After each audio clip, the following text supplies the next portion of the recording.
There are moments when you know exactly what you are losing, even if no one says it out loud.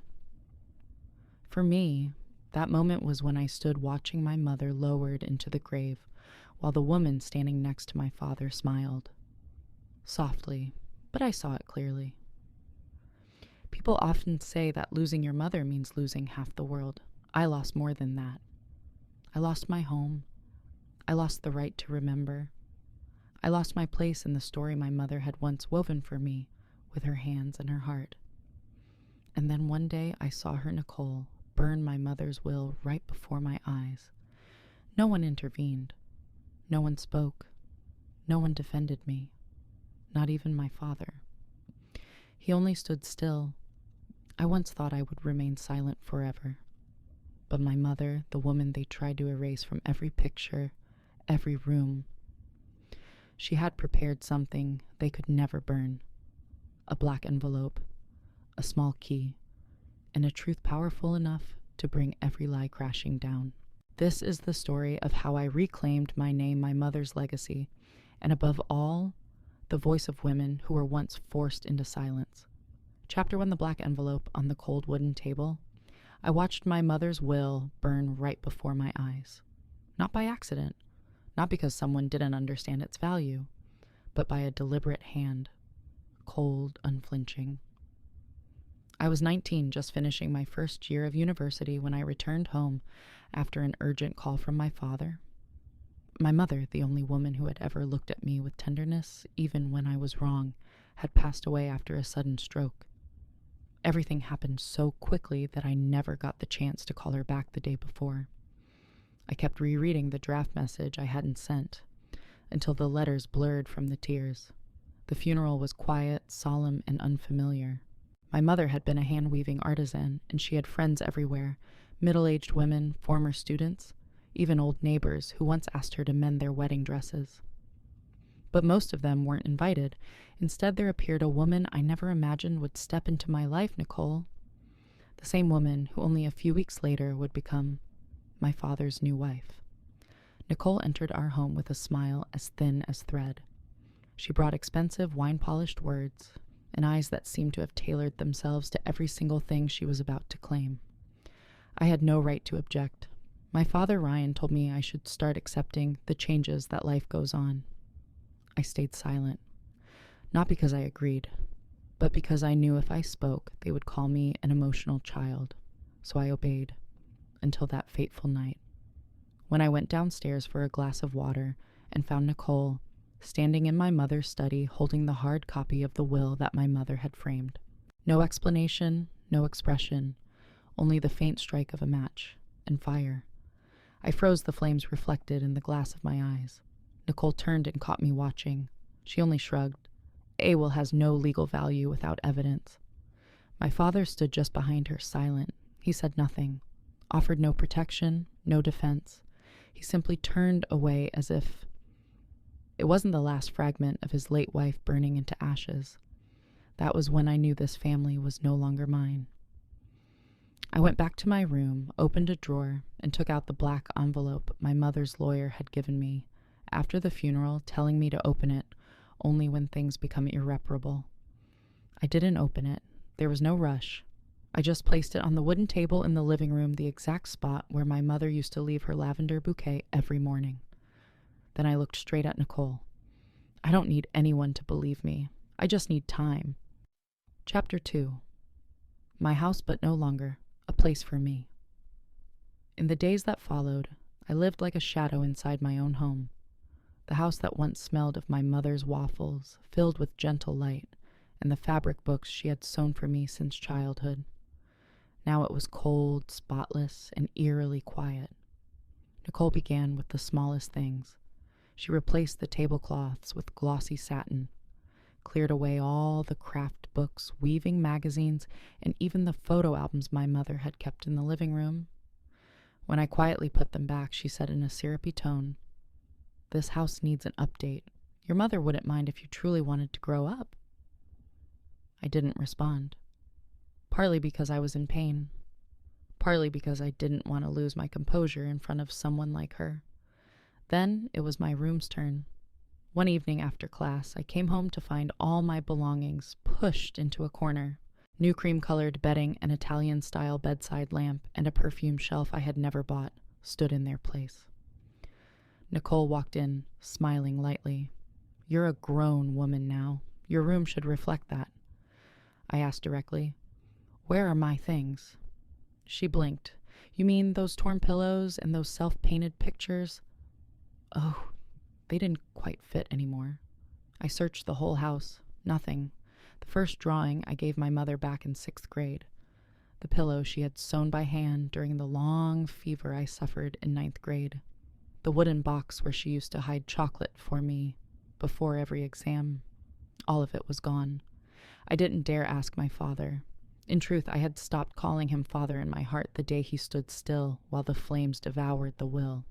Ryan seemed weary, always avoiding my gaze. Every time I entered a room, he turned away. Once I caught him drinking alone at midnight, holding the handkerchief my mother had embroidered with his name. I wanted to ask, why did you let her do this? But the words never came out. Perhaps because I already knew. He wouldn't answer. Nicole, on the other hand, grew more radiant. She hosted weekend tea parties, inviting the distinguished ladies of the neighborhood. During one of those gatherings, as I passed by, I overheard, "That girl, she's not Ryan's biological daughter. Just the result of a youthful mistake." I froze. Not because of the words, but because of Ryan's laugh light, as if he agreed. That night I went down to the old storage room in the basement, the place where my mother used to hide what she called memories that should never be forgotten. I found an old cardboard box inside it, a few journals, an unsealed letter, and a small brass key. No label, no markings. I clutched it tightly, not knowing what it opened, but a part of me understood. My mother hadn't left without making preparations, and if I wanted to uncover the truth, I would have to peel back every layer of the curtain Nicole had pulled down. Chapter 3. Not by chance I began to suspect, from the moment Nicole knew the exact place where the will was hidden. Not everyone in the house knew where my mother had put it. Even I had only stumbled across it while helping her clean the photo frame a few months earlier. Someone who had just arrived couldn't have known that, unless they had prepared beforehand. I said nothing. I didn't confront her. Instead, I chose silence and listened. One night, I saw Nicole talking on the phone out on the back porch, her voice low but sharp as a thin blade. I switched off my room light, stepped into the hallway, and pressed my back against the wall. "No, I've already dealt with the original. Do you think that girl is smart enough to react?" A pause then. Ryan's easy. All I have to do is remind him of what happened back then. He fears losing face more than he fears losing a wife. I heard the drag of a cigarette. Then Nicole laughed. "He thinks I came for love. I came for that house, that inheritance. And if the girl doesn't step aside, I'll turn her into someone no one wants to acknowledge." I froze.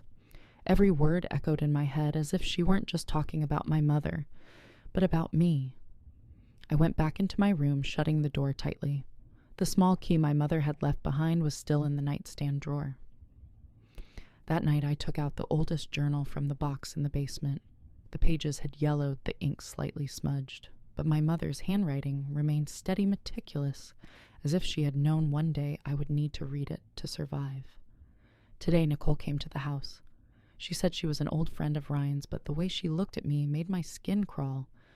I'm not certain, but I think she knows more than she's saying. I will contact my former lawyer, Dalton, just to be sure in case anything happens.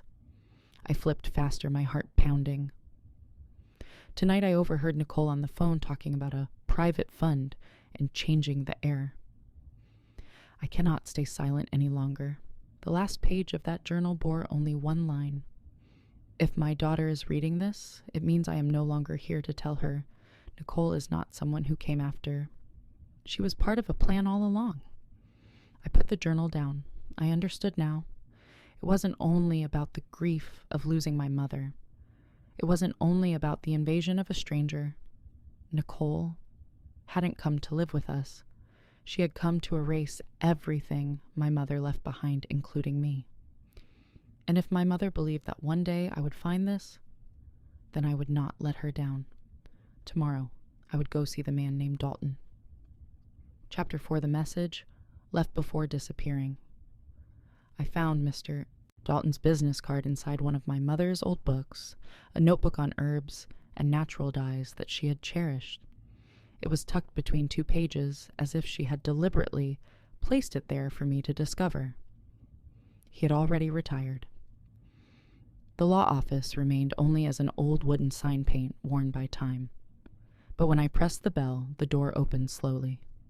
An old man with white hair, deep-set eyes, and a hoarse but steady voice looked at me for a long moment. "Catherine's daughter," he asked without surprise. I nodded. He needed no further words. He simply turned and walked inside, leaving the door open for me to follow. Inside, the room was filled with golden light, the air heavy with the scent of aged leather and faded paper. He placed a small wooden box before me. "On her last day before she passed, your mother came here.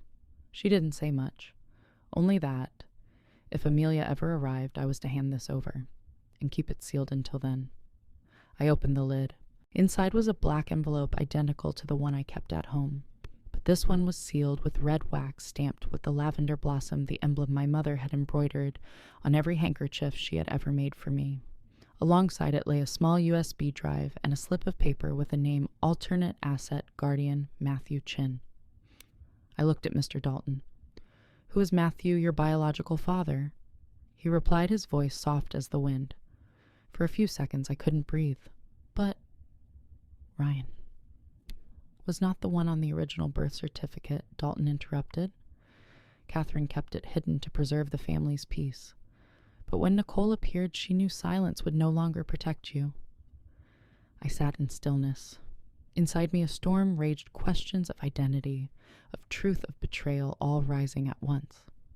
Mr. Dalton slid another sheet of paper across the table. It was a set of directions to a private storage under my mother's name, a place safeguarding the essential documents in the event the will was destroyed or falsified. Catherine once said, if Nicole acts the way she suspected, then one day her daughter will need the truth. And the truth is not only about the inheritance, it is the right to be called by her true name. I clenched the small brass key my mother had left behind. It might be the key to that vault. I stood up and bowed my head to Mr. Dalton. He looked at me, nodded gently, and spoke his final words. "You resemble your mother, not in your walk or your face, but in the way you keep silence like a blade hidden in the fold of your robe." Chapter 5. The Truth Behind an Old Lock. The storage was at the end of an old street, behind a closed-down bookstore and a nearly deserted cafe. House number 73, with a faded iron door, its lock looking as if it hadn't been opened for years. But the small brass key I had always kept with me fit perfectly.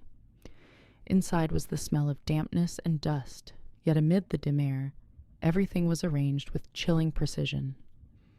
There was a steel filing cabinet, a small safe, and a wooden drawer with a handwritten note for Amelia, when you are strong enough to open it. I opened that drawer first. Inside was a leather file, several notebooks, a handwritten letter in purple ink, and an unsealed envelope bearing the name Matthew Chin. I began to read. My mother's letter was not long, but every word cut sharp as a blade.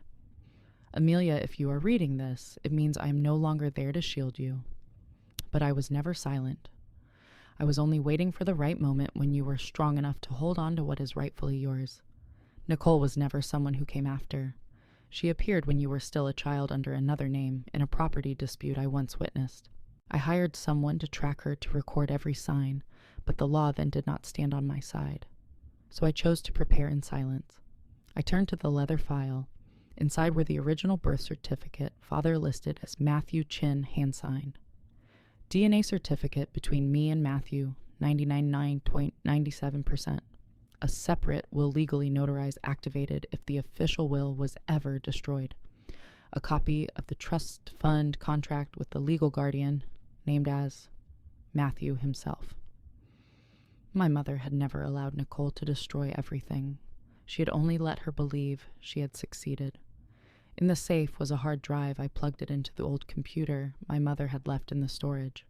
There was only one video. My mother sitting upright, wearing a lavender-colored sweater. Her eyes fixed directly on the camera. If you are watching this, then perhaps Nicole has already burned every document, and Ryan once again lacked the courage to stop her. But my child, I never let them decide your life. They may have taken away the first voice, but you are the second voice, and this time you will not be silent. I broke into tears. Not from pain, but from the overwhelming feeling that my mother had stepped out of the video and held my hand once more. I shut down the computer, packed everything carefully into my bag.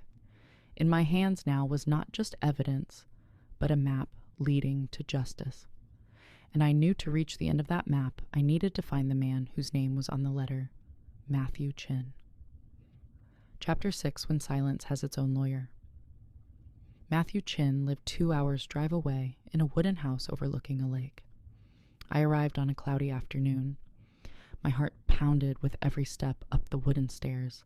A part of me still feared that he would reject me, that he wouldn't want to meet the daughter who had been hidden away like a secret. But when the door opened, he stood there, tall, his hair streaked with silver, but his eyes were achingly familiar. He looked at me for a long moment. Then he nodded slowly.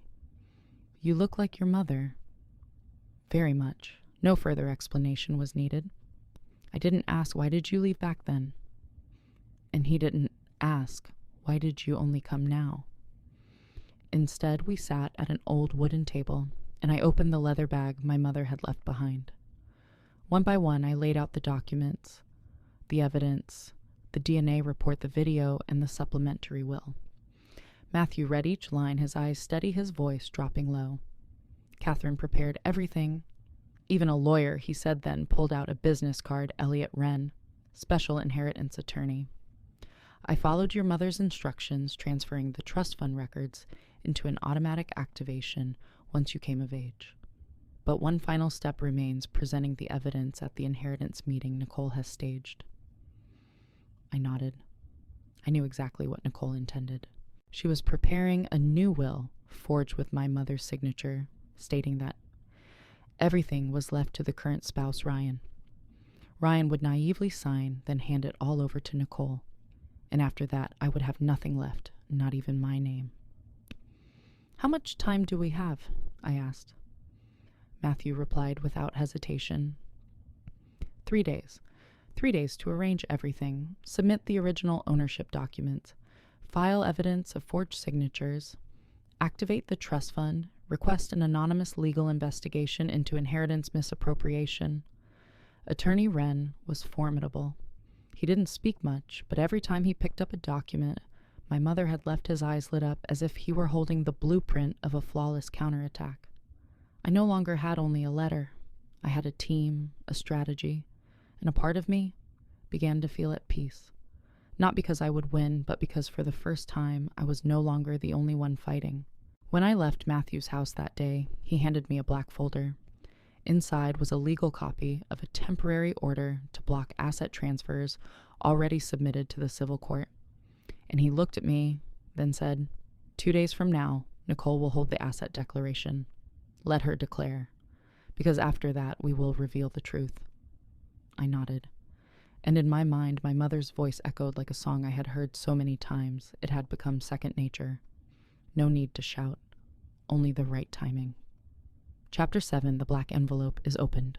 The meeting took place in the office of the law firm Nicole had hired, the kind of cold room where wills are publicly read, before witnesses, lawyers, and family. I walked in, simply no makeup, carrying only a small handbag. Nicole, on the other hand, champagne silk dress, glittering jewelry, her face glowing as though she were arriving at an award ceremony. Beside her sat Ryan, hunched over, his eyes sunken, clutching a stack of papers he likely never dared read carefully. Nicole's lawyer stood up and began to declare the contents. "We hereby read the updated will of Mrs. Catherine Morrison, dated June 15th, in which the entirety of her estate shall be transferred to—" "I object," I said. Everyone turned to look at me. Nicole frowned, though. She still tried to hold her smile. You have no legal standing to, I do. I placed the black envelope on the table, and I have proof my mother never wrote the will you're holding. That signature is a forgery. I turned to Ryan. Did you truly read it? Or did you just sign because you were afraid Nicole would bring up what happened years ago? His body stiffened.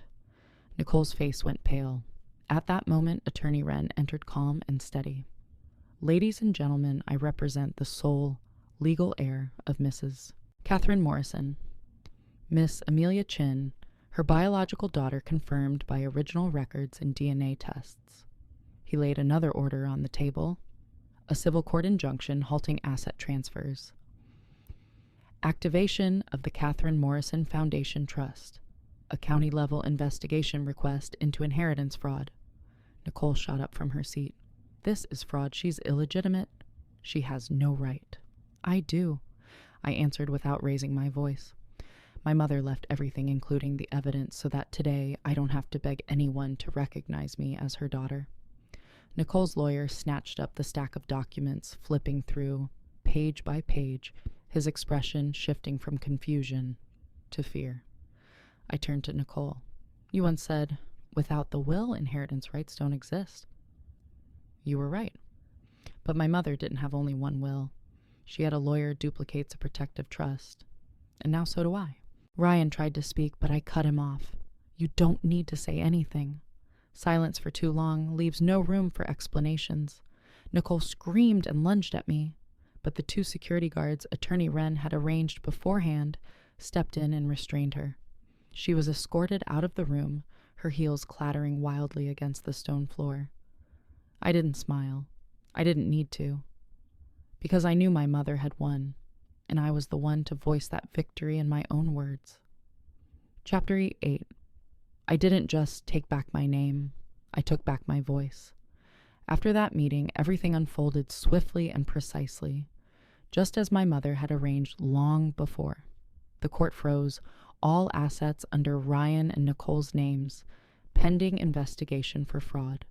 The forged will was declared invalid the moment the signatures were compared through forensic analysis.